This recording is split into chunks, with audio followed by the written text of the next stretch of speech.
Halo semuanya, selamat datang di sesi penjelasan materi kita kali ini. Nah, hari ini kita bakal ngebahas satu topik yang sejujurnya sering banget dihindari karena kedengerannya rumit. Padahal percayalah, ini tuh penting banget loh.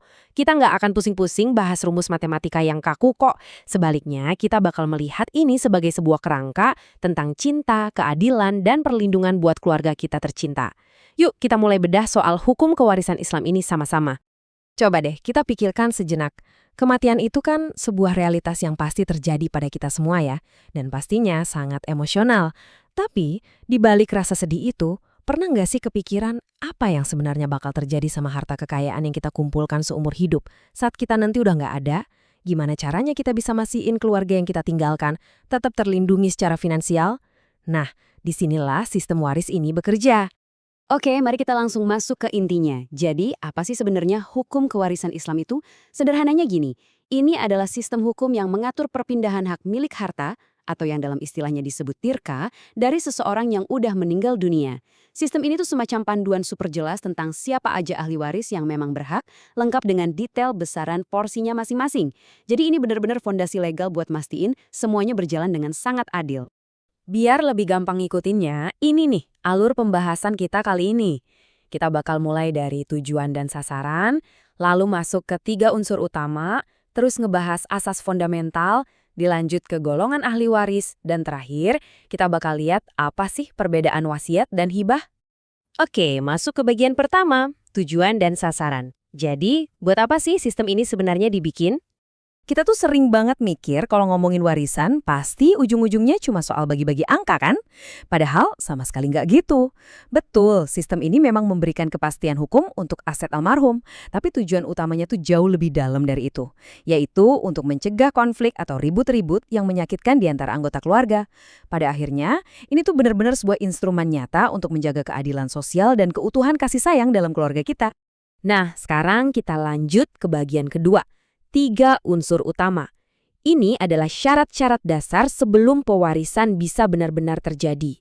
Hal yang paling penting buat diingat adalah, sebelum ahli waris manapun menerima bagian mereka, harta tersebut harus melewati semacam proses penyelesaian dulu.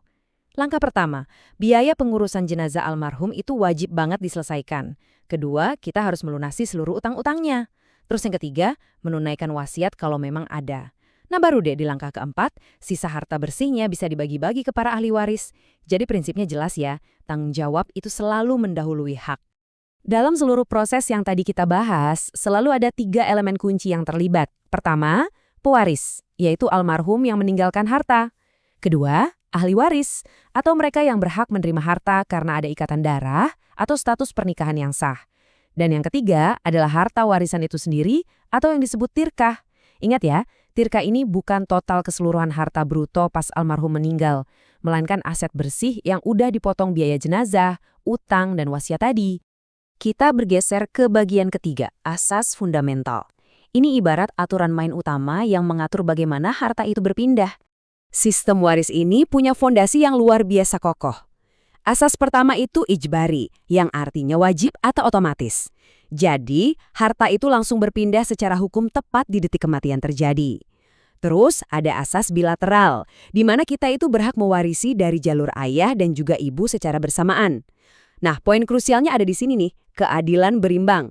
Porsi ahli waris itu sangat mencerminkan seberapa besar tanggung jawab finansial mereka dalam keluarga.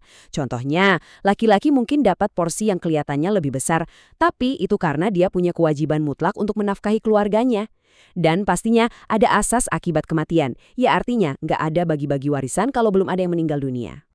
Terus ada satu lagi prinsip yang super menarik buat dibahas, yaitu asas individual. Hukum kewarisan Islam ini dengan sangat tegas menolak yang namanya kepemilikan komunal, alias harta yang cuma ditahan dan dikuasai bareng-bareng sama keluarga besar tanpa kejelasan batas. Nggak boleh kayak gitu. Hartanya itu wajib dipecah dan dibagikan buat kepemilikan perorangan. Kenapa? Biar setiap individu punya kebebasan penuh atas rezeki yang memang jadi hak mereka masing-masing. Sekarang kita masuk ke bagian keempat, golongan ahli waris. Pertanyaannya, siapa saja sih karakter-karakter yang sebenarnya berhak nerima? Secara garis besar, penerima warisan itu dibagi ke dalam beberapa kelompok. Pertama, ada zawil furud. Ini mereka yang porsi bagiannya udah dipatok dengan angka pasti di dalam Al-Quran. Kedua, kelompok asobah, yaitu mereka yang bakal nerima sisa hartanya. Ketiga, dzul arham, atau kerabat jauh yang posisinya baru dapat warisan kalau golongan utama tadi nggak ada sama sekali. Oh ya, ada yang unik nih di Indonesia. Lewat aturan kompilasi hukum Islam, kita kenal yang namanya ahli waris pengganti.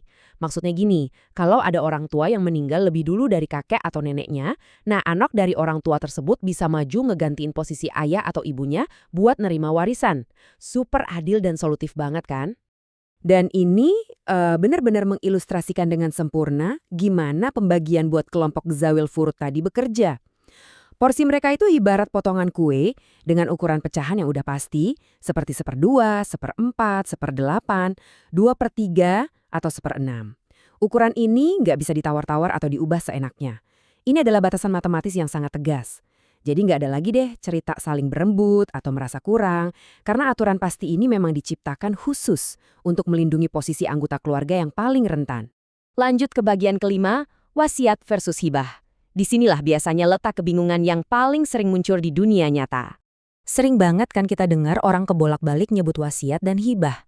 Padahal secara aturan, bedanya itu ibarat bumi dan langit. Gini, wasiat itu pelaksanaannya baru berlaku setelah orangnya meninggal dunia. Jumlahnya juga dibatasi maksimal 1/3 dari harta bersih, dan umumnya ditujukan buat pihak yang bukan ahli waris. Kalau berbuat pikiran semasa hidup, wasiat ini masih bisa ditarik atau dibatalkan. Nah kalau hibah, itu pemberian yang dilakukannya pas kita masih hidup, sehat walafiat. Batas maksimalnya? Bebas, nggak ada batas, asalkan tetap adil, dan ini bisa dikasih ke siapa aja termasuk ahli waris kita sendiri. Tapi ingat ya, hibah itu sifatnya final, secara hukum umumnya nggak bisa ditarik lagi. Keduanya ini sebenarnya adalah alat pelengkap yang luar biasa bagus untuk ngebantu kerabat-kerabat yang mungkin nggak kebagian porsi lewat jalur warisan otomatis tadi. Dan sampailah kita di bagian akhir, kesimpulan, keadilan berimbang. Mari kita rangkum filosofi utama dari semua yang udah kita bahas. Pada hakikatnya, kewarisan Islam itu sama sekali bukan cuma urusan hitung-hitungan angka yang kaku. Ini adalah sebuah wujud perlindungan nyata, semacam jaring pengaman ekonomi yang dibangun di atas prinsip keadilan berimbang. Di sini, hak dan kewajiban itu berjalan bergandengan tangan. Porsi yang didapatkan oleh seorang ahli waris itu benar-benar diselaraskan dengan seberapa besar tanggung jawabnya dalam menopang kebutuhan keluarga. Sangat indah, bukan? Sebagai penutup dari penjelasan kita kali ini, saya ingin mengajak Anda untuk merenungkan satu hal. Apakah keadilan yang sejati itu selalu berarti harus membagi segala sesuatunya dengan ukuran yang sama rata? Ataukah keadilan yang sesungguhnya adalah ketika setiap porsi yang diberikan itu benar-benar sepadan dengan beban dan tanggung jawab yang harus dipikul? Semoga wawasan baru ini bisa memotivasi kita semua untuk mulai merencanakan masa depan keluarga dengan jauh lebih bijak. Terima kasih sudah menyimak, dan sampai jumpa.